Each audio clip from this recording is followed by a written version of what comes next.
Thank you very much, and thank you for everybody being here. We appreciate being able to come here with the Commission and with the service today for the Audit Committee. Chief Constable Neufeld was planning to be here, but unfortunately he has an urgent personal matter that has made it impossible for him to attend. We are pleased to be joined by Deputy Chief Raj Gill and the Calgary Police Service Finance team in his place. In 2022, the Calgary Police Service continued to deliver on the commitments made in the 2019 to 2022 service plan and budget.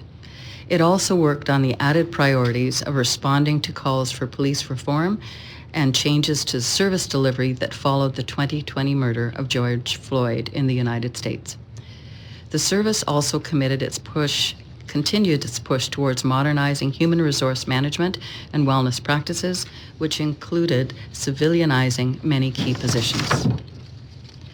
Changes to the Alberta Police Act, passed by the province at the end of 2022, will further support this work, as the service will, once the new laws, as proclaimed, have a stronger ability to manage workplace misconduct. The service has also worked hard to implement alternative call response models that ensure calls for service are being diverted to other agencies when police officers are not the best resource to respond. This not only improves the efficiency of resource use, but results in better outcomes for Calgarians. As far as financial highlights, the service collected less fine revenue than expected. However, the service is still catching up from the restrictions that COVID placed on hiring and training of new officers. The substantial number of remaining vacancies created a significant surplus for wages and salaries. Similarly, supply chain disruptions due to COVID and ongoing planning for where best to locate a new district office made it difficult for the service to spend its capital budget. Following the budget deliberations for the 2023 to 2026 service plan, the budget, our Commission worked with the service to better formalize how the performance of the service is measured. These new key performance indicators were presented to Council earlier this year and are now guiding our evaluation of whether the Calgary Police Service is providing efficient and effective policing. When it comes to environmental, social, and governance practices, both the service and our Commission remain highly focused on our anti-racism work, improving equity, diversity and inclusion, and belonging, and finding better ways to help those in crisis. Our Commission has a Finance and Audit Committee, a Governance and Personnel Committee, and Anti-Racism Committee to ensure that we, as the service's governance body, have eyes on and input into the progress of this work. The service has also outlined efforts in the 2023 to 2026 service plan and budget for doing its part to help the City of Calgary achieve its climate goals. And finally, in our role as the governance and oversight body responsible for the Calgary Police Service, our Commission received reports from both internal and external auditors to ensure that public money and processes are being managed properly. Some of the internal audits have included recommendations for change that we fully accept and expect the service to implement. The external audit has been provided to you as part of this report. We also review and approve the service's annual policing plan each year, which is a way to ensure that both Council's priorities and our direction are being operationalized by the service. In closing, I want to highlight that we have worked hard over the last couple of years to improve the transparency around our Commission's activities, the police budget, and how our Commission and service are delivering to Calgarians what they expect. We have seen excellent engagement through our social media, on the reports we post to our webpage, and at our Commission meetings. The public clearly has a desire for more openness around police governance and oversight, and it remains a priority of ours to deliver it. So thank you, and we were now happy to take questions. Thank you, Chair Cornett. First on deck is Vice Chair Spencer. Thank you, Chair. Thank you, Police Commission, for being here. Appreciate you spending time with us. My first question is just mostly for clarification on attachment 2, I believe it is. Deloitte's executive summary talks about the management override controls and that presenting a bit of a risk. Now, my assumption is that that management override process or controls is there for a very good reason. Kind of nimbleness in the face of crisis would be my sense, but wondering if you could provide a little more context about why that process is currently set up the way it is. Yes, it's absolutely for that, and also for protection of the operations and the knowledge that needs to go with some of those things. So I think Councillor, sorry, you're the Councillor, Commissioner Campbell could add some definition to that. Thanks very much, Chair. Councillor Spencer, it is a process that is set up to allow for the nimbleness that you mentioned, but also to address some of the more sensitive and I would say confidential matters that are incumbent on policing that require a level of override at a management level. There are in terms of being able to cover off elements of fraud and risk. Those are all identified. You'll have seen in the risk register that the nature of an operation that covers off policing is that the risks are heavily weighted towards being high risk because of the nature of the work, which is unusual for a comprehensive audit of this nature and the size of organization of this nature that you would see in, I would say, other corporations in Calgary. So that override process is in place, and folks like Executive Director Speakman are able to manage those elements effectively. Okay, perfect. So if I'm hearing you correctly, that executive summary piece from Deloitte is not going away. It's going to keep showing up, but it's there for very good reason. Perfect. Thank you so much. Appreciate that. Maybe one more quick question. I just want to say on attachment 1, very impressed with your list of KPIs, how extensive they are and how in depth, how many metrics, percentages are in there that you as a commission are attempting to hold CPS to. I'm curious around, is it just through the commission's website and through the meetings that the public give feedback that then, if somebody was to look at that list and go, I think maybe one is missing, how would they endeavor to reach out to the commission and give that feedback? That would be through the website, through connecting with commission. There are times when there are questions that come through the service which then get directed back to us. We also look very carefully at our engagement surveys and the surveys that we do annually to see if there are areas of concern that come up in those, and then we look back. And so the KPIs are kind of balanced in both directions in terms of what we see and add to them and what we hear from the public and yourselves as council as well. Thank you. I maybe just before I pass it off, just want to say thank you to you, Deputy Gill, for being here, and to all of the executive. One of the messages I'm hearing reverberating as I talk to members, just in passing in the community, is that the executive has made themselves available due to some of the challenges that the force is facing right now. A lot of them are getting a sense that their executive is listening. And is getting face time with the people making the decisions at the top. So wanted to send say thank you and to keep that up. No further questions, Chair. Thank you, Vice Chair. Citizen Member Lampert. Thanks to the Chair, and thanks to everybody there. I actually do want to commend Chief Neufeld, who's not here, but I do want to commend him in his absence, and all the deputy chiefs, including you, Deputy Chief Gill, for what you've done. I think back to when Chief Neufeld was appointed, and I remember at the time being very worried that, with what was going on and what the environment was, and the task in front of him, and could he grab it, and was he up to it? And I think him and his team of deputy chiefs and the senior leadership team have not only grabbed it, but you've moved the needle. And as a citizen member, I really appreciate that. I also do appreciate the commission. I know I serve on a board with one of your commission members, Sue Mallins, and one thing I'll say is you guys work hard.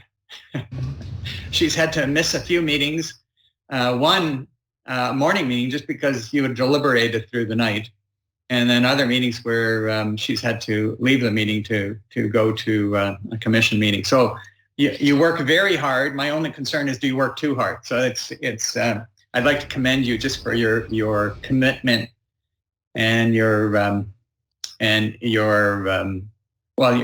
commitment to your duty as well. I enjoy the report. Matter of fact, as I was going through the report, I was just nodding my head. Oh, I like this. Oh, I like, and Councillor Spencer talked about the metrics. I enjoy the metrics. We are a metrics group. We're the Audit Committee, so we like metrics. It was also an easy read, and to me, an easy read means that you were able to boil down your answers to make it simple for us to understand them. And so I like that. My only concern, and this is not getting operational, this is more around the Audit Committee, and my only concern is around your system of internal controls. And so as I'm reading through this, I noticed that you had said, and your answer to your internal controls of financial reporting, that the external auditors cover that off. I don't think they do. Matter of fact, in your letter, in your rep letter, you actually say to them that you assure them that you have reviewed the system of internal controls. I have a feeling you do it, but you just don't disclose that you do it. The other thing that causes me concern is your internal audit, you say perform operational audits. And then you say recommendations, if any.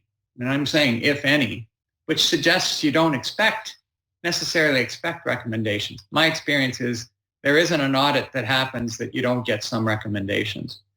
But you call them operational audits. And I wonder if that means your internal audit department does not look at your system of internal controls and your internal controls, not only over financial reporting, but your system of internal controls over fraud prevention, fraud detection, all that stuff. And to me, that's Finance 101. And then I look, and I know I'm covering the landscape here, but this is all relates to audit. I look at your Audit Committee mandate, and I think, I look at the membership at the Audit Committee, and I like it. You not only have members with financial literacy, but members with financial expertise. But you don't mandate that in your Audit Committee mandate, and I think you should. That you have membership like that. And I also think you should put in your mandate that you meet with the auditors in camera every year. And that's, again, you look at Audit Committee mandates around the world, and that's set out there. So when I read all this, my concern is, do you prioritize your system of internal controls and the review of your system of internal controls? Thank you. Thank you. So, sorry, it's Chair Cornett. I'll start, and then Commissioner Campbell will follow on with this. You have made a lot of very good points there, and I'll just address some of the ones that I just jotted down here. I guess the language around if there are any expectations of things that need to be changed from the audit, that's probably something that we need to change just in the language, because we always expect there to be gaps, and we spend a large amount of our time as Finance and Audit Committee on internal audits. As far as, and I'm missing some of your comments, but there are many audits internally that go on, and they are both operational. We use that word to try and differentiate between the internal operational ones and the external one, which then is provided to council with the information at that level, at that governance level, as opposed to getting into the inner workings of the police service, which is, things that would not be discussed publicly. So there are many internal audits. They are both operational, they're around systems and controls. I would just also, the final piece that I really wanted to stress is that we actually meet with the internal auditors. I think it's 3 times a year, if not 4. And we always have an in camera with the internal audit team once the service have left.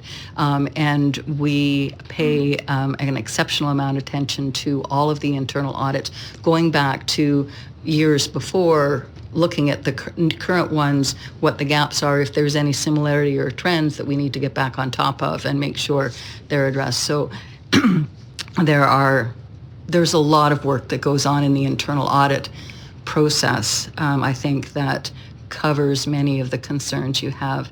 And as far as delineating or defining the mandate, that's certainly always been our intention, and perhaps we need to go back and look at the wording of that, as it's our intention always to have that final financial expertise on that finances, because it's so complicated and a very big business. So with that, I'll turn it over to Commissioner Campbell to add some more. But maybe before you do that, do you meet in camera with the external auditors at least annually? Yes, we do. Okay. Thank you. Thanks very much, Chair Cornett.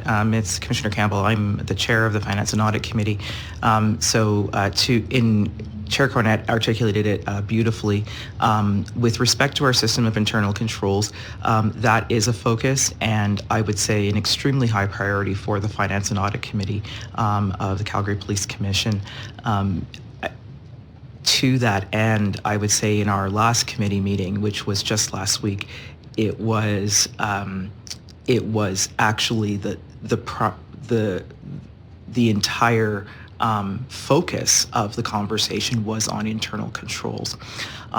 The audit work plan, which is developed annually, is a series of audits that I believe at this time, and I'm going to get the number wrong, so just work with me, but I believe it's actually, we're up to 100 some odd audits that need to be performed across different services, functions, and capacities within the Calgary Police Service, everything from fleet to evidence, and again, also working that audit work plan to include the evolution of our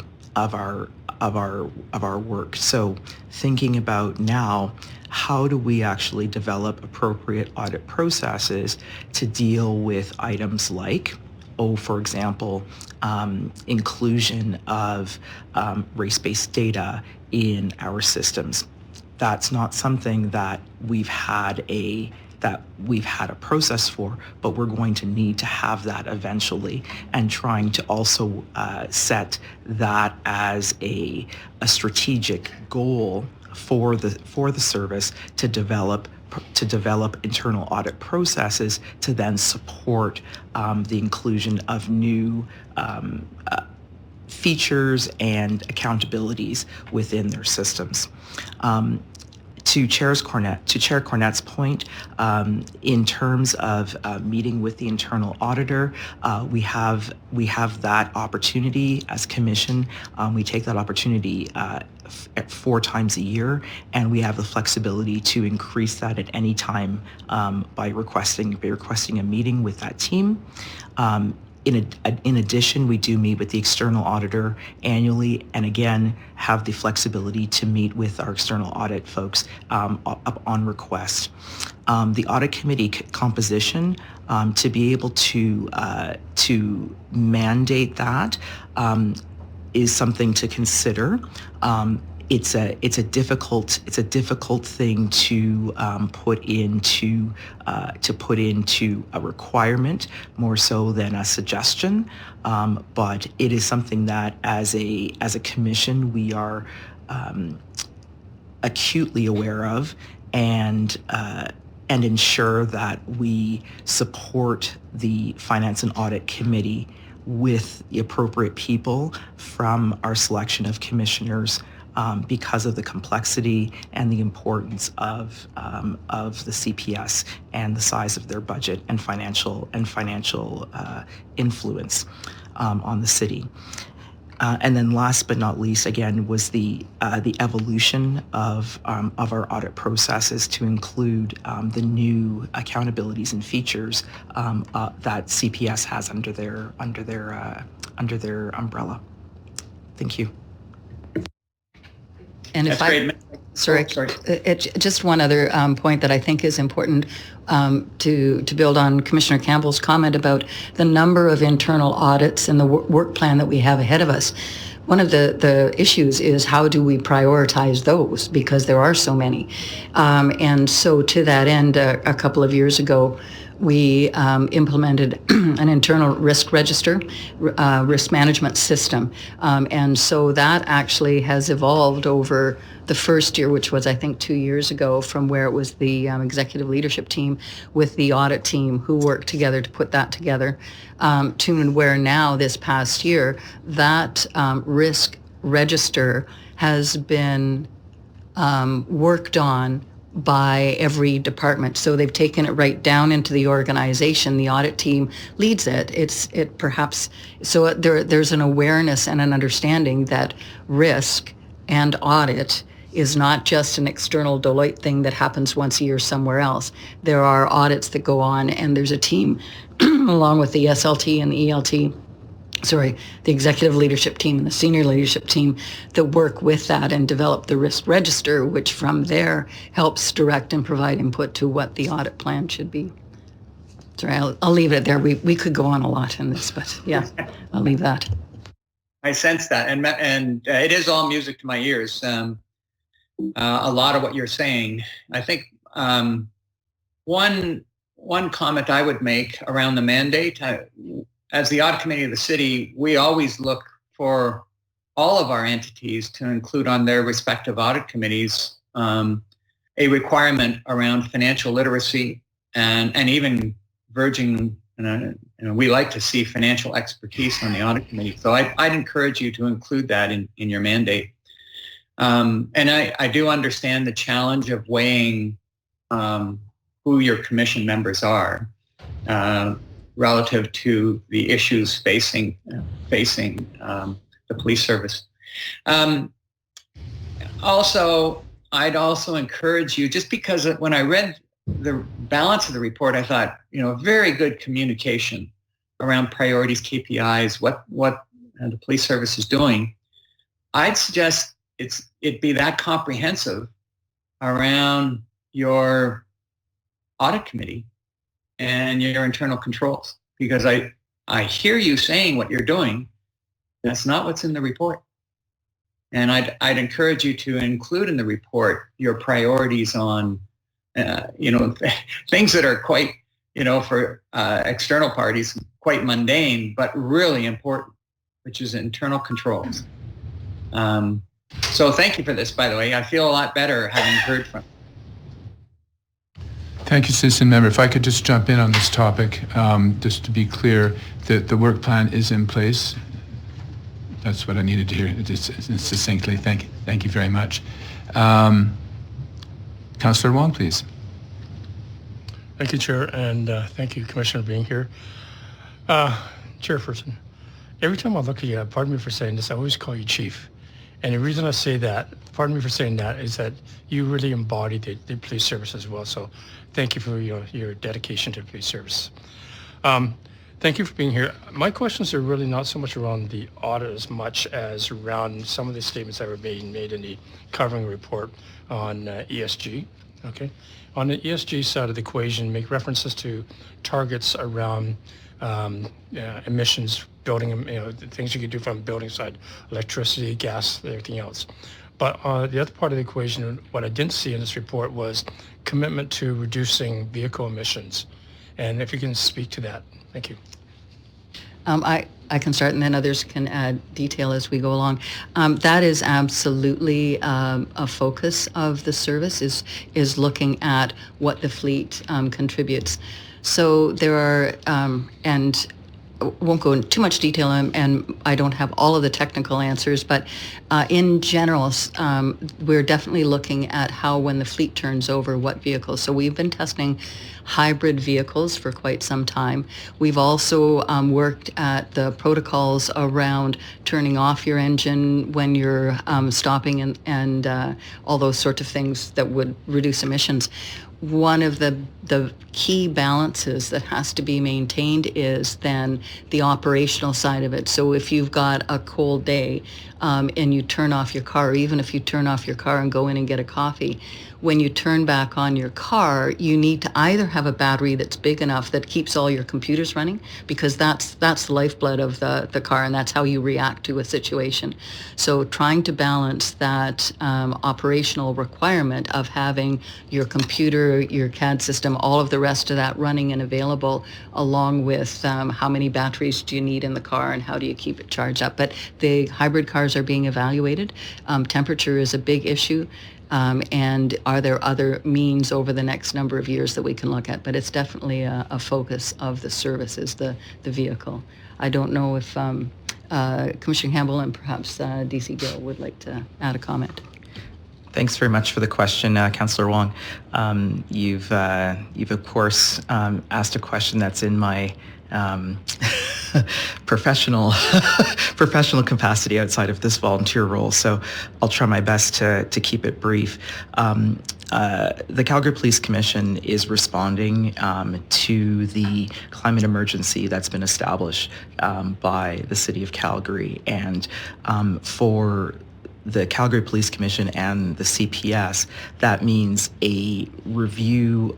When you look at a climate emergency, it's not just looking at emissions, although the comments from Chair Cornett with respect to looking at a variety of vehicles to manage fleet and emissions from police vehicles is a part of it, but it's also looking at assets, processes, and policies. And that is the structure and the strategy that we are adopting to review how best to accommodate, respond, and be effective stewards of a just energy transition and and respect the climate emergency which Calgary's in. So to that end, that's what I'll say there, because otherwise I'm going to start giving equations, and that would be bad. And appreciate that, and appreciate the operational considerations there. More importantly, in the report, when we talk about facilities, for example, you talk about targets you're trying to achieve, and in the vehicle side, I didn't see any targets or reporting. That's where I was getting at more than anything else. So I would say that at this point, the work is preliminary, and we are at the beginning of a very large undertaking, and you'll recognize that we had several large undertakings this year as well. So this one is on the list, but it requires some specific skill sets, specific understanding, and we have adopted the 40% reduction, and I believe that calculation and assessment was made for us by resources within the City of Calgary. Okay, thank you.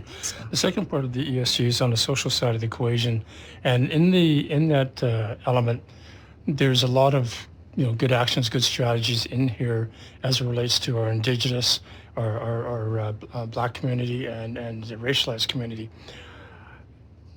The comment I give back, and pardon me for putting in this frame, is the other side of our population feels, as reported to me, that they feel that they're not given the attention to. So and I'm trying to be politically correct in saying that.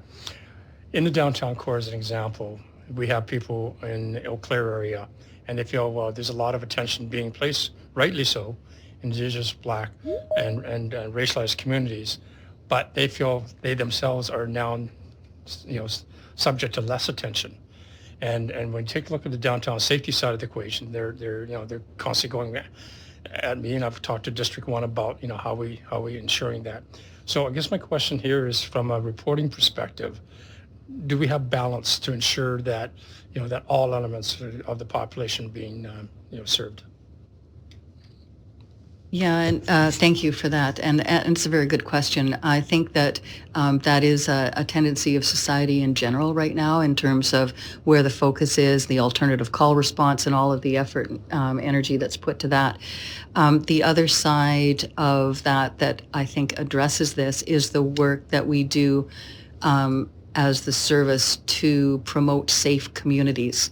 And that's where the community resource officers, some of the work that gets done with kids in general, kids at risk in schools, and lots of other areas. So it's the focus not so much on a particular demographic, but it's around safe communities, and how do you keep your house safe, your vehicle safe, and those sorts of things. So while it's a good point, while it may not be targeted to a particular demographic, it's very much about what the purpose of the service is, which is safe communities, and gets appreciated at that level.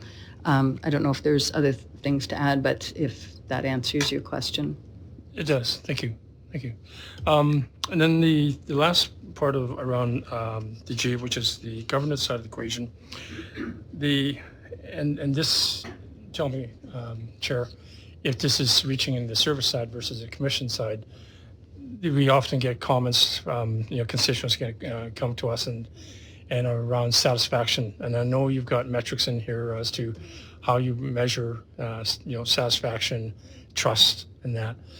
The questions I get are more responsiveness. So when they come forward to simple things like doing a police check, it takes too long, and that sort of thing. Or when it comes to being able to reach a district office and there's the counter service is not necessarily what they expect.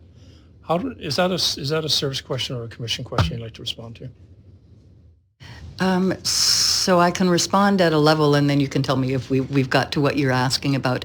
Those statistics are all documented. So we absolutely keep track of the amount of time it takes to open or close a break and enter, or how long it takes for a police check, or all those things. So there are thousands of, and each department then is responsible for building the targets in that area and monitoring and see how well they're doing. So those are definitely areas where the service is paying attention to.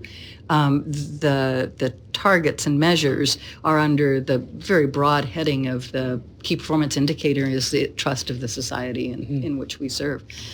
So all of those are being monitored. Some of that information then would get gathered up together and provided on the website in terms of how they're doing. There are targets for each of them in terms of time to respond to call, time to close an inquiry or investigation, and those sorts of things. So they're all monitored, they're all measured, and there's some higher level key performance indicators. Excuse me, we can go back and look. Excuse me. Councillor, perhaps I can just add from a police perspective, just add on to your question regarding police checks. In the last 6 months, we've actually introduced a new system on police checks, procured a new IT tool, and that is working with other police agencies as well. So we anticipate the police checks area to be something we'll see some significant improvement on in terms of delays. Great, thank you. The final question is, and I know council members heard me say before, during my summer vacation, I took an opportunity to go to San Diego, LA, Seattle, Vancouver, and part of my vacation was observe, street behavior and speaking to some of the officers on the street as well.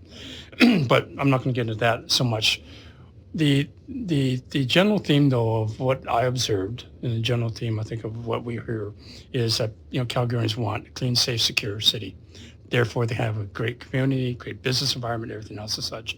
And the question I've got to the commission more than anything else is, what measures are we putting out there to convey that we are truly there? Because one of the things I see here in your report is talk about the perception versus the reality And how do we defeat that perception and really talk about reality? That's very good question. If my voice goes, then I'll turn it over to Commissioner Campbell.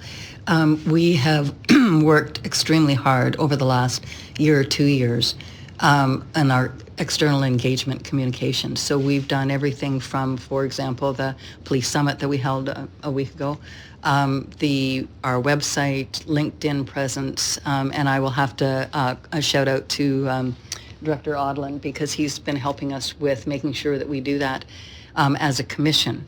At the same time, we have worked extremely hard with the service and their communication group to get those messages out there. And if they've heard me once, they've heard me 1,000 times saying we need to tell more of the good stories along with the things that don't work.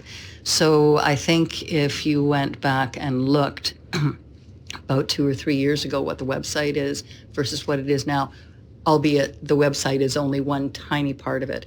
Then there's the community engagement teams, there's all of the work that we do in the community. So it is definitely a key performance indicator.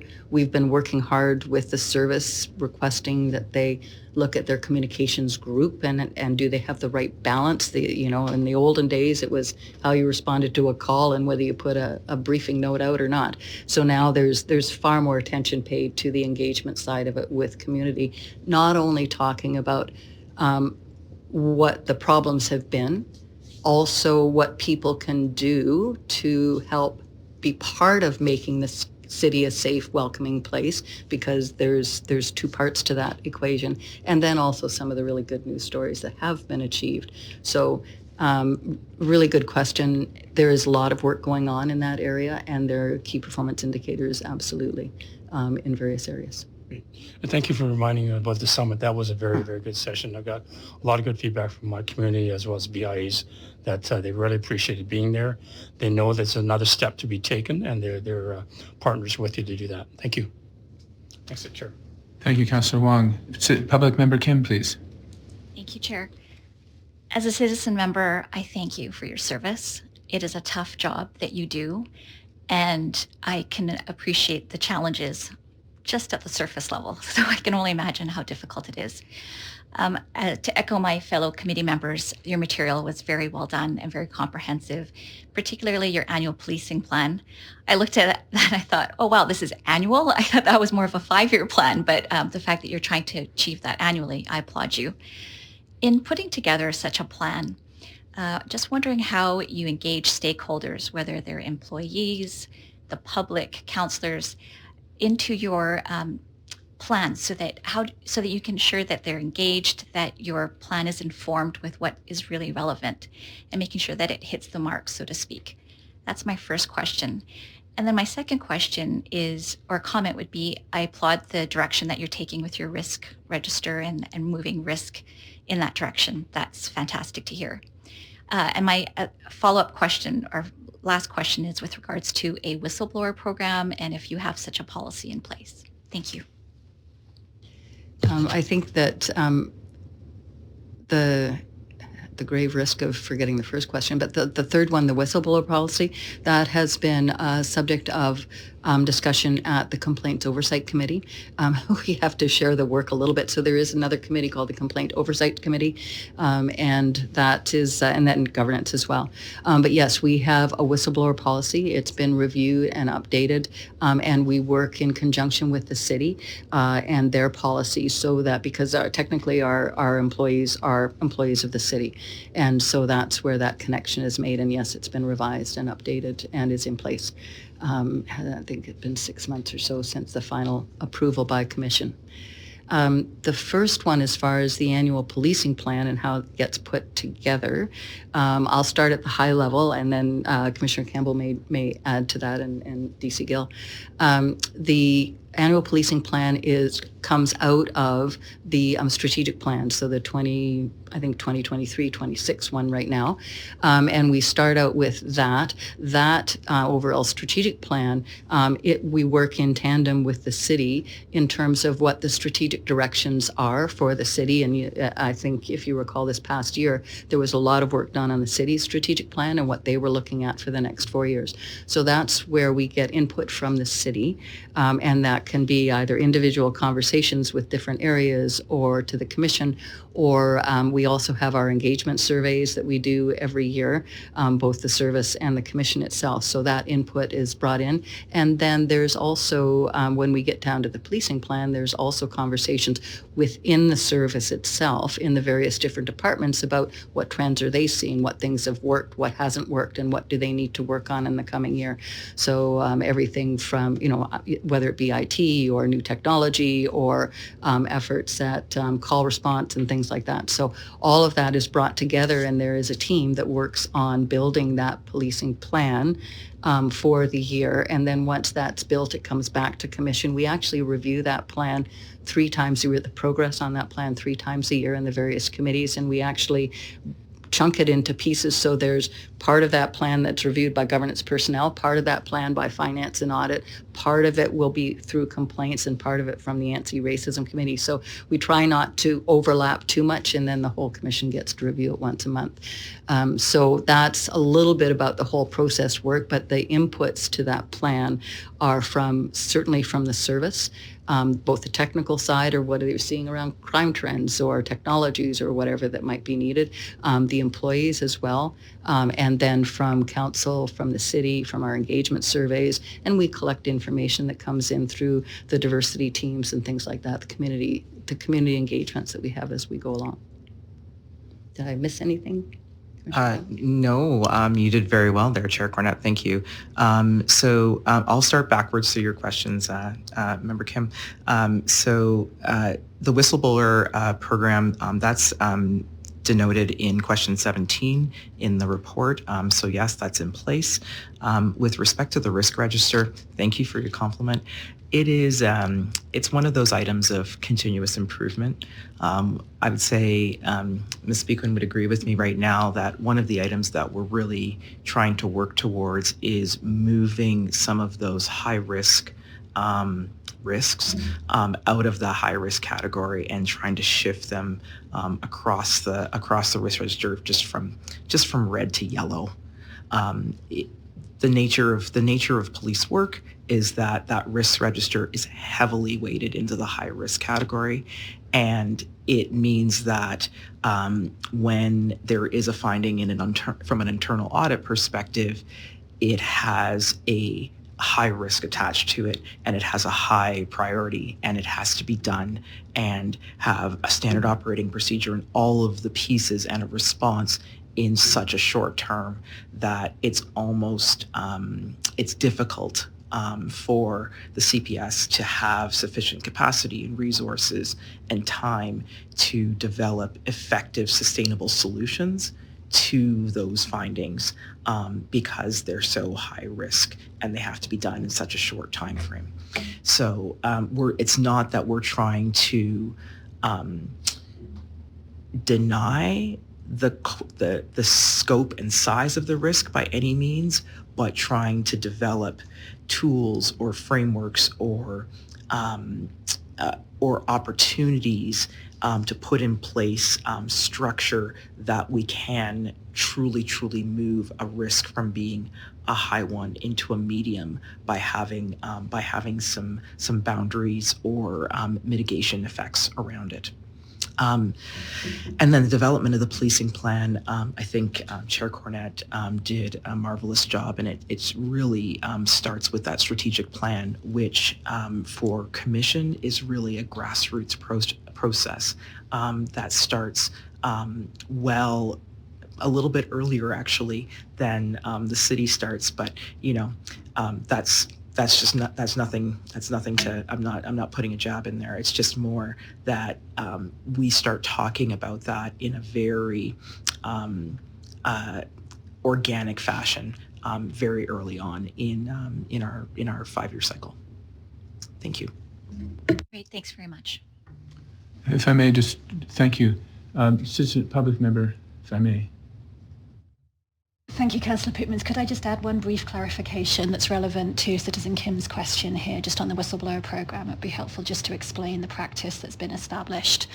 The whistleblower programme has a practice of accepting reports through our software that do relate to CPS. We then pass those over to CPS for their investigation. So I just wanted to make that clear. In the whistleblower programme, we don't investigate reports that relate to CPS. Thank you. We had actually discussed that the other day. Thank you very much. Back to, if I may interject for just a second, back to the public member. We had discussed cybersecurity. Is that something you'd like to discuss further? Okay, thank you. And your RTS city auditor was for that point you wanted to make. Any other comments or observations from committee? I'll jump in quickly and give the police service a chance a bit more. Talk a little bit. I thought the summit was a spectacular success. Thank you. And whether there's any particular takeaways you'd like to share with us. We're compiling all the takeaways. As you know, there was a lot of breakout groups that occurred in different sessions. I think on behalf of the Police Commission, it was just a great opportunity to listen to what our community members want from the Calgary Police Service, what they're looking for. We talked a lot about downtown safety, public spaces, transit, and so we're working with our partners in those regards. But it was a great opportunity to exchange. We're compiling all the information, and that will form part of where we move forward in terms of the 2024 annual policing plan and into our larger strategy. Thank you. Well, following on Councillor Wong, I had several community association presidents who were in one of those very small breakout rooms, and with direct response from the police chief. It was remarkable how touching it was for people that are on the front lines, and many of the social agencies working their hearts out 20 hours a day sometimes, and to have immediate access to the police and get his take on it and be exposed to their stories, I thought was powerful. So thank you very much. And just on that point, if I could add, I too was impressed with how many community partners that Calgary Police actually has interactions with on a daily basis, on a weekly basis, that we're working collaboratively to address all of the issues that we as a society want to see in Calgary addressed, from our vulnerable population to mental health, social factors. It was a great opportunity to actually spend a whole day listening to our partners and communicating with our partners, and obviously the chief providing his input as well. Thank you very much. Final comments, Chair? No. You're happy. You're done. Yes. Well, I would just say, which is a little bit probably, I don't know, I haven't been to Audit Committee before, so I think there's so much here that we could talk about, and I hope that this report has provided some understanding. I would also invite you, all of our end of month commission meetings are open to anybody to actually participate with, or they're also recorded on Zoom. So there's a lot of information there, and if you want to just go back and scroll through and see them afterwards, they're available for your viewing afterwards, and then you're welcome to connect with us on commission directly if there's other concerns. So we are really truly trying to be more transparent and bring our game up. It's a lot of work, and we're making progress. So thank you. Thank you.